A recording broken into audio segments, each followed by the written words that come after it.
کہا کہ انی حفیظ، میں حفاظت کروں گا، خیانت نہیں. کیونکہ وزیر خزانہ کسی کو بنا دیا جائے نا، اس پہ 4 آدمیوں کو مزید وزیر بنانا پڑتا ہے کہ یہی نہ کھا جائے. کیا خیال ہے بھائی؟ سب سے زیادہ تو اس سے خطرہ ہوتا ہے. کہا میں حفاظت کروں گا. نمبر 2 علیم، صرف اخلاص کافی نہیں ہے. جب تک آپ کے پاس کسی علم کی نالج نہیں ہوتی. اب کسی نیک فقہا نے مسئلہ بیان کیا کہ فوجی کمانڈر جہاد میں اس شخص کو بنایا جائے گا جو ایکسپرٹ ہوگا. فرمایا اگر آپ کے پاس آپشن ہے نا، ایک نیک ہے ایکسپرٹ نہیں ہے، اور ایک نیک نہیں ہے لیکن ایکسپرٹ ہے، تو ایکسپرٹ کو نیک پر ترجیح دی جائے گی، کیونکہ اس کی نیکی کا کرنا ہے کیا جب اس کو آتا ہی نہیں ہے لڑنا. اب آرمی چیف آپ نے بنا دیا، 4 مہینے لگے ہوئے بزرگ کو لے جا کے کہ یار یہ نیک ہیں، تو وہ تو بھائی وہ نیک ہے تو ہے، کریں گے کیا ہو. تو نیک کے بجائے کیا دیکھا جائے گا بھائی وہ اس فیلڈ میں ماہر بھی ہے. ہر چیز میں شریعت میں یہی ہے، علاج ڈاکٹر سے کرایا جائے گا. آج اوٹ پٹانگ کام بہت ہو رہے ہیں، ابھی میں کیا اس پہ تقریر کروں، بیان پہ بہت لمبا ہو جائے گا. جو جس کا کام نہیں ہے اس سے وہ کام کروایا جا رہا ہے جا کے. خیر وہ میں ایک لطیفہ سناتا ہوں لیکن نہیں سناؤں گا ابھی، وہ غلط لطیفہ ہے. وہ کہتے ہیں وزیر تعلیم سے کسی نے، نہیں غلط لطیفہ ہے، چلانے دیں، پہلے بتا دیا نا غلط ہے اس لیے تھی. وہ کہتے ہیں نا وزیر تعلیم سے کسی نے ریٹائرمنٹ کے بعد انٹرویو لیا کہ آپ تعلیم کے بارے میں، اس کو کہہ رہے یار مجھے کیا پتا تعلیم کا یار. انہوں نے کہا آپ وزیر تعلیم تھے، آپ کو نہیں پتا؟ کہہ رہے تھے اس وقت نہیں پتا تھا، اب تو ویسے ہی ریٹائر ہو گئے. جب تھے وزیر اس وقت نہیں پتا تھا. خیر تو یوسف علیہ السلام نے دوسرا احسان کیا علیم، میں یہ علم جانتا ہوں، مجھے پتا ہے کتنا اسٹور کرنا ہے، کس قیمت پہ مارکیٹ میں اس کو دوسرے کنٹریز میں بیچنا ہے، تو یہ سب مجھے پتا ہے. یہ احسان کس پر تھا یوسف علیہ السلام کا؟ ان لوگوں پر جن کو ہم کیا کہتے ہیں، کافر کے بچے. ٹھیک ہے نا بھائی، جہاں انسانیت کی بات آئے گی تو اسلام آپ کو انسانیت پر احسان کرنے کا حکم دیتا ہے. قرآن کہتا ہے صرف وہ کافر سے دشمنی ہے جو میدان جنگ میں لڑ رہے ہیں. یہ تو قرآن کی صاف آیتیں ہیں. تو جب آپ کسی غیر مسلم اسٹیٹ میں رہتے ہو تو اس کے بھی کچھ حقوق ہیں جو آپ کو ادا کرنے ہیں. نمبر 1 خیر خواہی کرنی ہے اس گورنمنٹ کے ساتھ. ظلم میں تو کسی کا بھی ساتھ نہیں دینا، وہ تو اپنے باپ کا بھی ساتھ نہیں دینا. لیکن آپ کا جو میسج گورنمنٹ کو جانا چاہیے وہ یہ نہیں جانا چاہیے کہ مسلمان ہمارے لیے خطرہ ہیں. میسج یہ جانا چاہیے کہ مسلمان اس ملک میں دوسروں سے زیادہ اچھے سٹیزن ہیں، زیادہ اچھا بن کے رہتے ہیں، لا کو فالو کرتے ہیں، ٹیکس ٹائم پہ ادا کرتے ہیں. کتنے لوگوں کو میں نے کہا ٹیکس دو، کہتے ہیں کافر کے بچے ہم کیوں ٹیکس دیں. میں نے کہا کافر کے بچوں سے تم سہولتیں ساری لے لو. ویل للمطففین میں کیا ہے؟ اللہ کہتے ہیں تباہی ان لوگوں کے لیے جو اپنا حق لینے کی باری آئے تو پورا حق لیتے ہیں، جب دینے کی باری آئے تو ڈنڈی مارتے ہیں. آپ یہاں ٹیکس کی بنیاد پہ جو سہولتیں ہیں وہ ساری سہولتیں اٹھاؤ اور ٹیکس دیتے وقت ڈنڈی مارو، تو گورنمنٹ آپ سے پوچھے نہ پوچھے اللہ آپ سے پوچھے گا. اس لیے معاہدوں کی خلاف ورزی اسلام میں بہت بری حرکت ہے. تو اچھے بچوں کی طرح یہاں رہیں. آپ کو یہاں آزادی ملی ہوئی ہے، اتنا بڑا اجتماع ہو رہا ہے بیان کا، تراویح پڑھ سکتے ہو آپ، یہاں عید کی نماز پڑھ سکتے ہو. تو یوسف علیہ السلام نے اس گورنمنٹ پر احسان کیا، اس کے نتیجے میں یوسف علیہ السلام کو بادشاہت ملی مصر کی. تو تمیز سے بھی بہت سارے کام ہو سکتے ہیں. لیگل وے میں آپ اپنے حقوق منوائیں. این ممکن ہے کل آپ ہی اسمبلیوں میں جاؤ، آپ کو موقع دیا جائے. لیکن اگر آپ نے کچھ اوٹ پٹانگ حرکتوں کی کوشش کی، کچھ اسکالر آئیں گے آپ کو مختلف لیبل لگا کے مختلف عنوانات سے اشتعال انگیزی پھیلانے کی کوشش کریں گے. ان میں کچھ 2 نمبر ہوں گے، کچھ مخلص ہوں گے، لیکن جو مخلص بھی ہوں گے وہ نادان دوست والا کام کر رہے ہوں گے آپ کے ساتھ. بعض دفعہ دوست مروا دیتا ہے. ہمارے ابا نے مروایا ایک بچے کو. ہمارے دوست تھے، ان کے لیے رشتہ آیا تو لڑکی والے ابا سے ملے. ابا نے کہا بھائی دیکھ لو.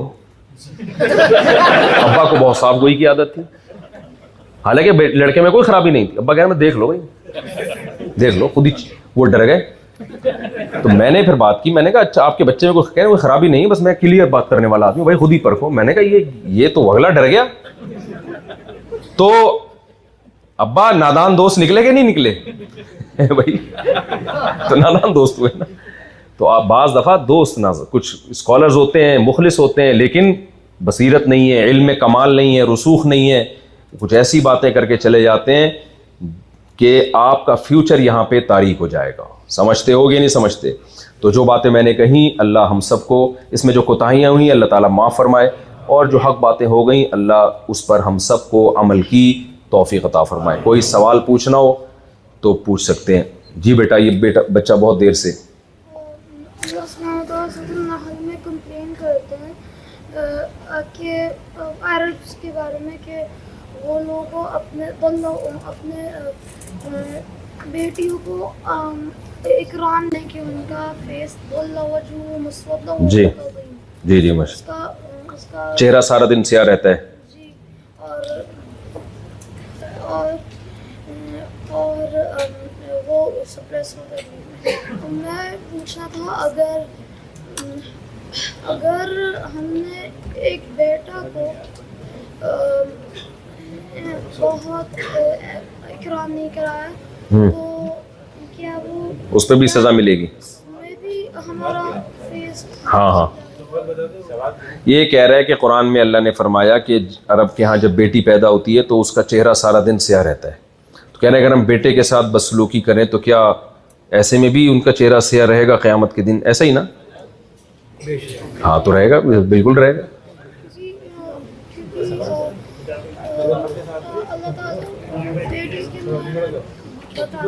وہ بیٹوں کے ساتھ اس طرح کا ظلم نہیں ہوتا تھا نا بیٹا جو بیٹیوں کے ساتھ, اس لیے اللہ نے کہا, ورنہ اللہ کی نظر میں دونوں کے پہ ظلم حرام ہے. چلیں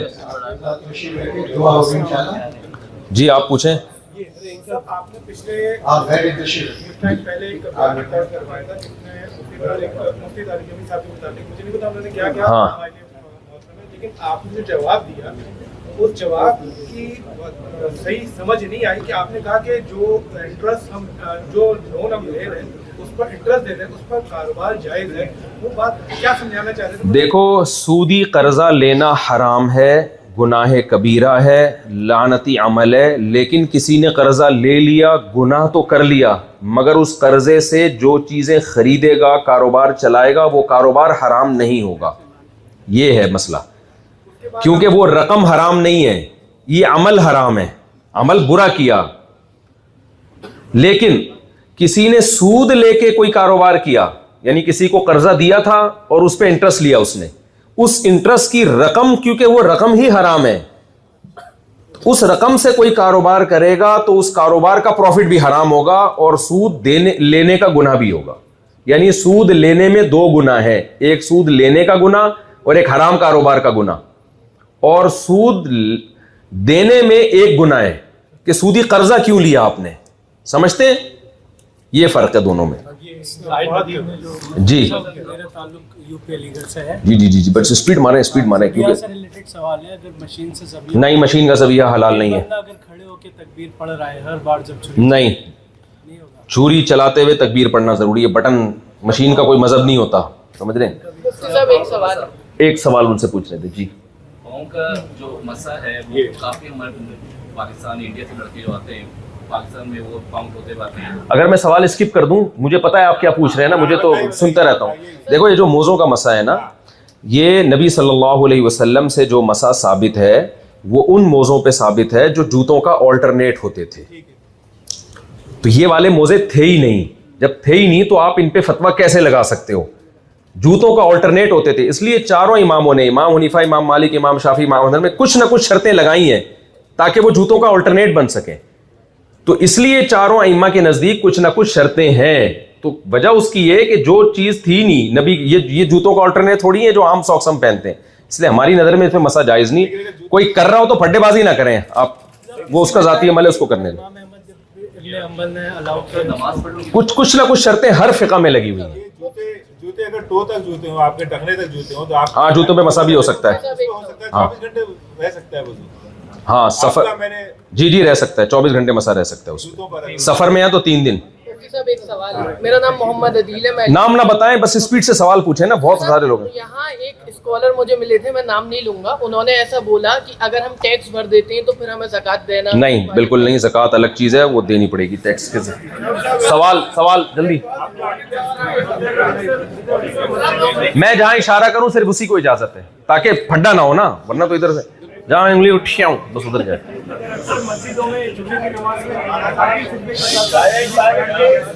اس پہ میں کلپ ریکارڈ کروا چکا ہوں نا, وہ میرا یوٹیوب پہ سن لیں. جی جس طرح سود کے اوپر بات ہو رہی ہے کہ اگر ہم کہتے ہیں کہ آپ ڈاؤن پیمنٹ کے طور پر آپ کے کانٹریکٹ پر ہم 0% انٹرسٹ لکھ دیں گے, لیکن انیشیلی آپ سارا جو ہے نا وہ پیمنٹ جتنی بھی جو سود, اگر وہ 5 سال کی آپ نے فائنینسنگ گاڑی کی کرائی ہوئی ہے تو وہ کہتے ہیں انیشیلی آپ سارا دیتے ہیں, وہاں پہ کانٹریکٹ پہ 0%, تو یہ وہ سب ڈاؤن پیمنٹ کی مد میں آ جائے گا. تو کیا یہ جائز ہے, یہ بھی وہ سود کی اس میں نہیں, جو قسطوں میں, قسطوں مہینے, ہاں تو اسی وقت اگر طے ہو جائے نا, قسطوں پہ چیز ہمیشہ مہنگی ہوتی ہے, یہ سود نہیں ہے, لیکن اسی وقت طے کر دیا جائے کہ یہ پیمنٹ میں لوں گا, اور پھر کس لیٹ ہونے کی صورت میں اضافی نہیں ہو, 7 سال کے اوپر بس 7 سال ہو 10 سال ہو کوئی فرق نہیں پڑتا اس سے. ارشاد. ریئل اسٹیٹ ایجنٹ کا جو کام ہوتا ہے کیا وہ حلال ہے یا نہیں حلال؟ حلال ہے, ریئل اسٹیٹ کمیشن ایجنٹ ہے, پلاٹ فائلنگ ادھر ادھر کرنے کا کمیشن لیتا ہے. مورگیج وغیرہ جائز نہیں بھائی. ریفر کرتا ہے, نہیں, سودی قرضہ لینے میں تعاون کرنا بھی جائز نہیں ہے. ریئل اسٹیٹ ایجنٹ کا کام دیکھیں, ریئل اسٹیٹ ایجنٹ اگر یہ کرتا ہے نا کہ آپ نے بینک سے لون لیا, ریئل اسٹیٹ ایجنٹ وہ بینک سے جا کے لے لیتا ہے, اپنے پیسے بینک سے لیتا ہے, لیکن درخواستیں ساری آپ کی دی ہوئی ہیں, تو اس میں جو اسٹیٹ ایجنٹ ہے اس کو گناہ نہیں ملے گا. چیز پہ لیتے ہیں وہ ریئل اسٹیٹ آپ سے پیسے لے لیتا ہے, ہاں لیکن وہ ارینج کر دیتا ہے مورگیج بھی اور سب کچھ. نہیں, وہ ارینج نہیں کر سکتا, شرن صحیح ٹھیک نہیں ہے یہ. جلدی پوچھیں بھائی, جلدی ہاتھ. غیر مسلم دوست کا انتقال ہو گیا, مغفرت کی دعا کر سکتے ہیں؟ نہیں, مغفرت کی دعا نہیں کر کیا سکتے, کر سکتے ہیں اس کے لیے؟ بس تعزیت کر سکتے ہیں بھائی, بہت افسوس ہوا کہ انتقال ہو گیا, نہ ہوتا تو اچھا تھا. ہاں بالکل کیا جائے گا, جو ہیں جو مذہب پر ہیں وہ اہل کتاب ہیں, ان میں جو ایتھیسٹ ہو گئے ہیں وہ تھوڑی ہیں. چلو بھائی, ٹاٹا, السلام علیکم.